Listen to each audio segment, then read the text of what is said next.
Okay, so I'm making this video because all the videos I have on my Instagram right now are not really put well into place, and everyone keeps asking me to say the complete story and try to make a video better so that I can help people understand. So what I did was I made a timeline of everything that happened from the beginning till the end. So, but I'm gonna just start with just a part of it. So, January 2018, my husband and I enter the school that belongs to my son per his address to attempt to enroll him for the first time. So at this point he's 5 years old, and we suspect that he might be under the spectrum of autism, but we don't have him diagnosed yet. So we go to the school, we ask the assistant principal what needs to be done in order for us to enroll him, seeing as how we think that he might have autism. So she tells us to go get him diagnosed and come back with the diagnosis and like the assessment reports, and we'd be able to enroll him then. So in April 2018, we take him to Kaiser, we have him assessed, and they give us the diagnosis of autism spectrum disorder. So we return to the school in August, and we see about beginning the enrollment process. So we tell the assistant principal that we have the assessment reports, and they recommended that we refer him for assessments at the school for special education services. So the assistant principal tells us that that's not how the policy works. That what they do is they put him in a general education classroom and with neurotypical students, which means just basically they don't have autism, they're not on the spectrum. And if the teacher notices that he needs to be referred for assessments, she'll be the one to give the referral. So everything's new to us, so we say, okay, if that's how things work, she's the assistant principal, that's what she told us had to be done, so okay, that's what we did. So we enroll our son, and he enters school November 2018 in a general education classroom. So I enter with him. I volunteered full-time to be by his side because I knew Benny was going to need help, and based off how the vice principal told us that things work, with stating that they needed to kind of give him time to see if he could adapt, or they could just see like, okay, he needs help. So but to me, it just seemed like, I know my son, like at that point in time I knew he would need more, but we were in the school for quite some time. He started off pretty okay, then he started to have a lot of problems. He didn't want to go to the eating area where all the other hundreds of students would go out to eat. He would try to hide under tables. He tried like escaping. I'd have to kind of chase after him, bring him back to the classroom. He'd cry, he'd scream. He began to have like tantrums in the classroom. He began like throwing objects and just kind of screaming at the top of his lungs. So that's when the teacher was like, okay, well, if the assistant principal states that the policy is that I'm the one that has to give the referral, like enough is enough. Benny's not doing good. He needs to be assessed for special education services. So she does the referral. So nothing happens. So we wait a while, and I tell the teacher, look, my son, he doesn't want to come to school anymore. He's terrified. Like I don't know what to do. I'm not, this is my first time having a child, under the spectrum of autism, so I'm not quite sure what to do. She wasn't sure what to do because she's not, she doesn't specialize in that. She's just a general education teacher. So, but I did want to know, like, okay, what happens when the child gets referred? Like, what's the process? So I asked a couple of teachers around, and they basically say that like they kind of gather up and They do an IEP, which is an individualized educational plan for each child, and they basically are like, okay, you know, the speech therapist says he needs speech this many times a week. The occupational therapist says he needs occupational therapy this many times, you know, a week. So, and then they do placements. So they say, okay, he needs these services, and then they say, and this is where we could do those services, and they give you options. So I wanted to know what options they'd give my son in that school. So they told me about a special, what's called a special day program. So in February of 2019, so this is already what, a couple months, 3-4 months after he began school, I decided to visit the special day program to just kind of see what it's about, like to see if like it would be of a benefit to my son. So upon entering that classroom, I noticed that the teacher, it's just her, one TA, and about 11 to 12 students, all different ages and all with different developmental like learning delays. So I speak to the teacher and I, you know, ask her a couple questions. I tell her like, how are you able to teach these children if they're all different ages and they all seem to be in different levels? And that's when she kind of like broke down. So she started to cry and she started to tell me that it was very difficult for her because it was very challenging. So seeing as how she only has one TA that eventually has to go take her hour lunch, and she's left all alone with these children for an hour, and you know, some of them, you know, need like special supervision. Like for example, they try to run out of the classroom and she just have to go try to either chase after them or, you know, call the main office and have somebody, you know, go after the students so she doesn't leave the rest of them alone. So to me it seemed kind of like I didn't understand how that was what they'd offer my son. So that same day I checked my son out of school. So what I decided to do was I contacted one of the administrators and from the school, and I told him, hey, you know, like I think you guys should build something better for these children. Like it doesn't seem okay what you guys have like right now, you know, like I'm sure a lot of people don't know about it, but like if they did, like they'd probably, you know, people would start like asking questions. So he advised me to make a speech at the Los Angeles Unified School District Board of Education's meetings. So I went online and I looked up like how that stuff goes, and basically you're able to give a speech 3 minutes they give you in front of the board members of the Los Angeles Unified School District, and they televise it. So they'll show it in this random channel that they show like all the speeches, like hours long. And so if you're, they explain something like if your subject gets chosen to become an item, then it's something that could be like on an agenda, and then people could then go and speak on behalf of that subject. So so I got to work. I started to write a speech, and I visited the headquarters in May. Otto.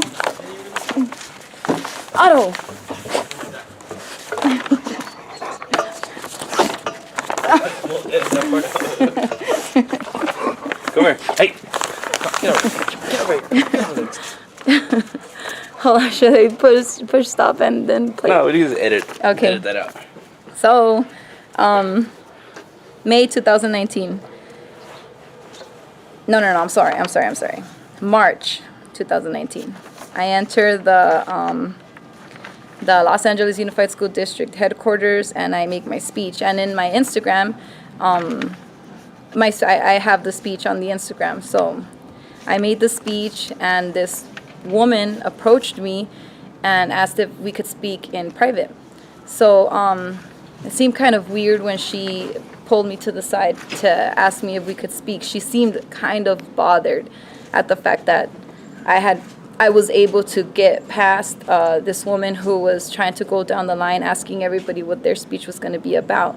And when that woman came to ask me, I simply told her, oh, it's just about like autism awareness in the school. Something simple to where they wouldn't just pull me to the side. Like, I wanted to succeed in saying the speech, you know, in front of the board members. And I can tell that this woman kind of like looked at the lady like, what happened? Like, how did this person get through?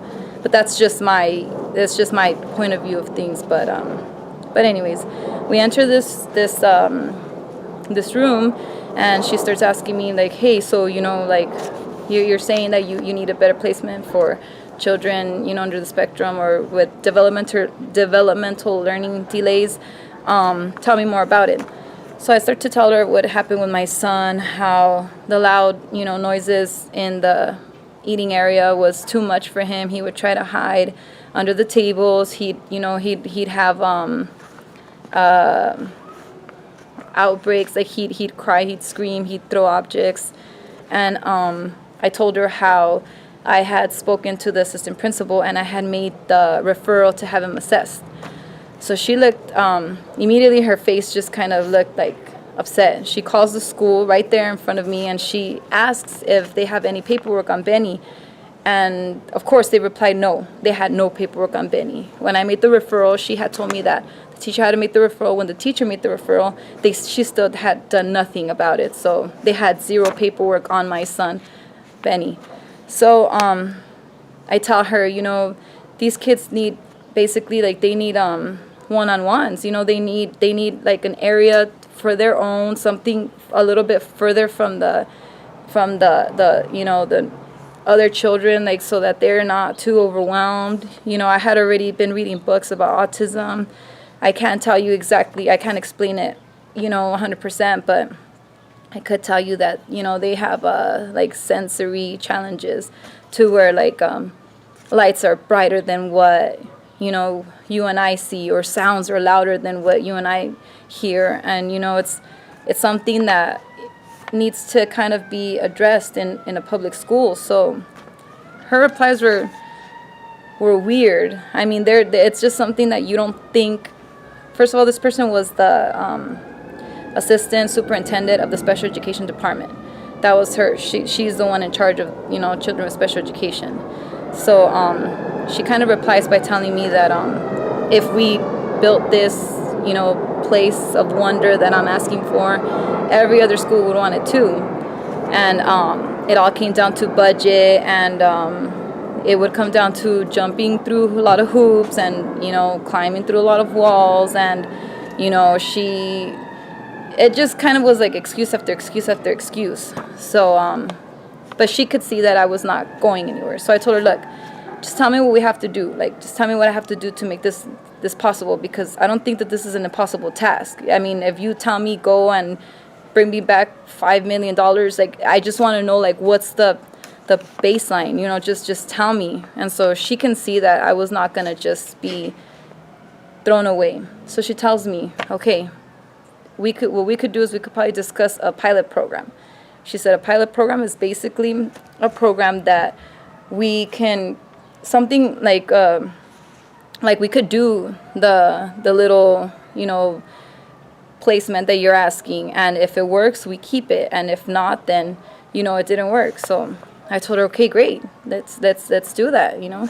So she says, the first thing I need from you, though, is I need you to take your son back to school and have him assessed, and have them make an IEP, that individualized educational plan.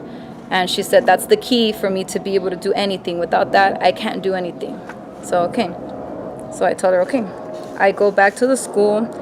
I give a handwritten letter to the assistant principal telling her, you know, this person said she wants, you know, my son to be assessed.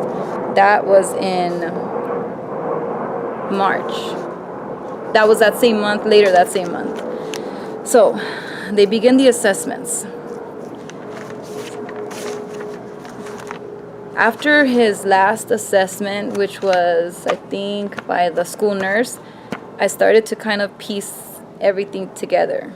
So what happens is they all assess my son, they all get together, and they're like, okay, this child needs this amount of this amount of that, and these are the 3 placements that we could, you know, provide this for him.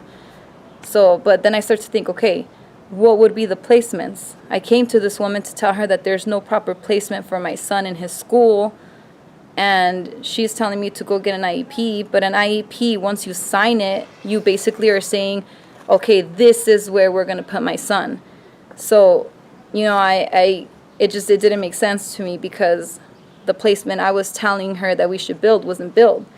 So I email her and I tell her, Miss K, I feel like you kind of cornered me. Like, you're asking me to do an IEP for him and sign an IEP, but what would I sign for? Like, there's no proper placement for my son in this school, so I don't know what you'd want me to sign. Like, I'm not going to sign anything unless the proper placement that I suggested we build is built. So she says, okay, let's have a meeting so we could discuss the pilot program. So I think I put a video of before I entered that meeting. I was all excited, and I had like made a video of how much everyone had supported me and all these things prior to entering that meeting. But I don't know if I have it on my Instagram or not, but I'm gonna put it on my Instagram, and I'll just label it I guess video before the meeting with Miss K. So May 2019, we enter the school to have the meeting. So it's Miss K, my husband, myself, and she brings along a woman in charge of making sure the schools are in compliance with least restrictive environment, and education administrator from the local East District. So we sit down and we begin to discuss my son's needs, and I tell everybody everything from how he was having trouble at school to how, I think that we should build this pilot program that Miss K was talking about. And she was right next to me, and I'd point to her and I'd say, the pilot program, the pilot program, the pilot program. So their answers were basically this. Miss M, the special education administrator, basically said that to even consider building a pilot program, the school would need to collect at least 8 children with autism, under the spectrum of autism. And she stated, and from what I know of, it's just your son. So what do you say when you hear an administrator tell you something like that about how they're not going to build a proper placement for you because your son is the only one in that school? And it all comes down to them having collected more than just your son. So my husband and I, we kind of argued a little with them, telling them, how could things be like this? I told the one in charge of the least restrictive environment, I told her, well, hey, your position is this, are you okay with the special day program in this school? And she basically was just like, I don't know this school. I don't know anything about it. So, I don't know. So it was kind of just like a dead-end meeting. I told them, I came here to seek help, and it's obvious that no one here is going to help me, correct? And they all said, yeah, we're not. So I told them, okay, thank you so much for your time. So Miss K, the woman that had told me about the pilot program, she said, I advise you to still do the IEP. It'd be good for your son. And I kind of just, turned and I looked at her and I said, I'll see what I can do. And we turned around and we walked away. I think I made a video of when I was in the car crying after that meeting, because it was just so overwhelming. And I think I remember making a video that's also on my Instagram. So I'll name that one video after the meeting with Miss K. So that was that. They basically told us to poop off. There wasn't enough children with autism in the school. They were not going to consider the pilot program. So what does a parent do? Everybody advises you to contact the lawyer. So we finally, I go onto the Autism Speaks community website, that Autism Speaks that everybody knows of. It's the only thing I know that has to do with autism. And they refer me over to this organization called COPA. So basically, this is an organization where parents, advocates, and attorneys kind of back each other up. Attorneys will take on cases for a reduced fee. So I contact this attorney who was super awesome, And he basically tells me that that LAUSD, that is who they are, that they know that they could do things like that because they have the money to fight a person like me. And it's true. It was all true. So he told me, look, this is what we can do. I can request an IEE. So an IEE is an individualized educational evaluation. It's basically an outside party coming and evaluating my son and saying, hey, you guys said he needed this, but really he needs this. And so that's something that would work to my son's benefit because my son was never assessed by a board certified behavioral analyst, by a behavioral interventionist, by a autism certified specialist. Anything that had to do with autism, he wasn't assessed by any therapist of such. It was your average occupational therapist, speech therapist, which is good. I mean, that's also something he should have been assessed by, but no one had focused on autism. So an IEE would have worked for my favor. So he told me there's a chance that they're going to tell you, no, it's a 50-50. They don't want to pay for one. They don't want to fund one because it costs money. And I looked it up. I think it was like $7,000. So he said, do that. And if they do it, great. If not, then, you could come back to me and we'll start off at a $7,000, rate, which he said it usually never goes past that. But, that's just, they have to tell you that that's like where it starts. So I contact the district again. I email Miss K, the person that had told me about the pilot program, the one that took me to the meeting and told me to poop off. And to my surprise, it turns out that she had retired. So this was literally just like 2 months after our meeting, like 2 to 3 months after. So they give me the information of the man who takes over her position. I contact him, Mr. A. Let's just call him. I don't want to say any names right now because for legal purposes, I don't know if I could just put people on blast like that. But Mr. A, he refers me over to a woman in charge of the due process department.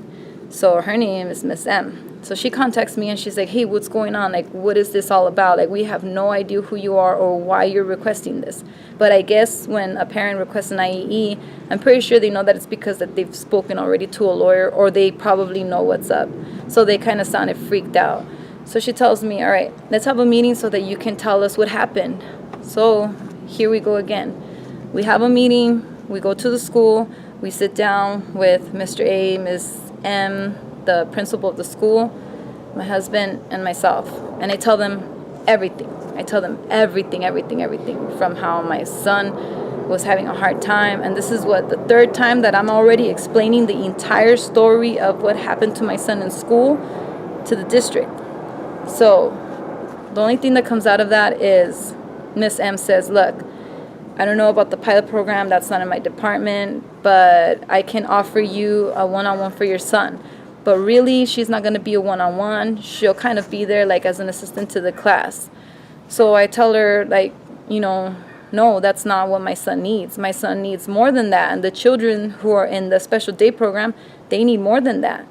So we talk on the phone, and I decline her offer. And so she tells me, like between us, my department's going to file a due process on you. So basically, like, they're going to take you to court so that they could prove that you don't deserve IEE funded by the district. So I say, okay. So I get a subpoena in September 2019, and they tell me basically the district has filed a due process against you. You need to attend court in October. So you could either have representation or you could represent yourself. So I couldn't afford the attorney. I didn't have $7,000. So I decided to just represent myself. So I'm going to end this video for now because I only prepared for just this video, and the rest of it, it's there's a whole lot of detail as to what happened next. But yeah, so that's part one of the battle. Okay, I'm gonna talk a little bit now about what happened with the hearing. So I get the subpoena September 2019. They tell me that I have to attend a hearing in October, and I basically have to represent myself. So, and actually, I have audio of that hearing. So I'm gonna try to upload it on my Instagram to see if maybe you guys could hear some of it. It's super crazy cringeworthy because I'm not an attorney, so when I'm asking all these questions, I'm super crazy terrified and very intimidated because the other attorney's kind of, like a jerk. So it gets kind of crazy, but I did pretty good and I kind of held my own, and the judge ended up giving me super crazy props for it. So yeah, so I'm kind of proud of what I did. But while I was preparing for the hearing, I found out a lot of things. I found out that by law, when my husband and I entered the school and made the referral to have our son assessed, the assistant principal was supposed to accept that referral. So not only was she supposed to accept the referral, she was supposed to hand me what's called the Procedural Safeguards Parents Guide to Special Education Services. And in that guide, it tells you that you can be the one to refer your son for assessments for special education services, and you can have a say in how you want the assessment plan to be done. So we were never given that option. So we were basically robbed of our rights to our son's educational path in day one. So that's when I knew that the school had done things illegally and, not in compliance with policies with the IDEA federal law. And so I used that in my fight in the hearing. And so dang. Okay, pause it. Okay, I remember now. I asked Miss M, the woman in charge of the due process department, I asked her if she can provide me the dates and signatures, because after I realized what handbook I was reading about, I remember that they had given me one during the IEP that I had to sign for. So I went back in all my records and I pulled the handbook, and that's when I started to find the information that I had the right to refer my son for assessments. And so I thought to myself, okay, well, I signed for this day, which means that you signed for it for proof. So I asked Miss M if she could please give me, the woman in charge of the due process department, if she could please provide me the dates of every single time that I signed for that handbook. And that's when she emailed me, and I have the email proof that the very first time that I was given that handbook was March 25th, 2019, and that was 2 days before I signed the assessment plan of my son, which gives me the burden of having to read the handbook and know my rights 2 days before the assessment plan. So that tells you that, and it tells you that. Oh, shit. Hey, get down. Get over there. And it tells you that she failed to provide me the handbook when we first referred our son for assessment for special education services. Also, when I spoke to Miss K when I went to the Board of Education's meeting, she failed to provide me that handbook, which by law stated that she was supposed to have provided me the handbook as well. So that's what I was going to fight in the hearing. I was going to tell them that because she failed to provide me that handbook, I was unaware that I had a say in my son's assessment plan, and it caused a chain of events which led to the IEP being, this is a part that's hard to explain. The IEP was generated because of everything that they did and they said about my son, the way they wanted it to. So when we attended the meeting, it was like, hey, we did this, and that equaled this IEP. But we could have said, hey, we want you to do this, and that, and the IEP would have came out extremely different. So now this IEP is made, and it's kind of like a trap. It kind of traps you to, like, if we take that anywhere else, you know, we tried enrolling our son in the K-12 online program, and they asked for that IEP because everywhere you go from now on, they're going to ask for the last IEP. And, you know, basically all we have now is a trapped IEP that the school did for my son that had no say, that didn't give us a say in. Does that make any sense? I'm just freaking... This is why it's so hard. Okay, let me try to say that one more time. My son needed a plan.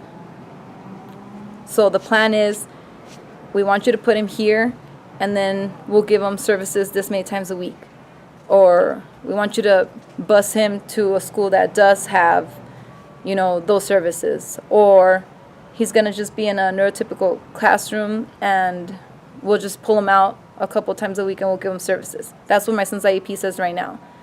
And that's because they all did it like that. The school, the therapist, the assistant principal, the principal, anybody who was involved in that plan, they did it like that.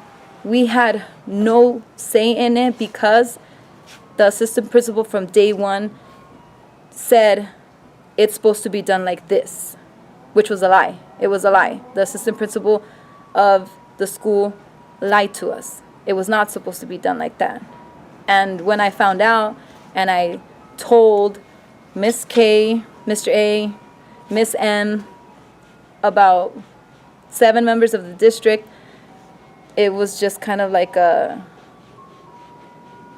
it fell on deaf ears. No one heard that somehow. So I guess now where I'm at is I'm trying to get an attorney to help us maybe do a lawsuit on the district to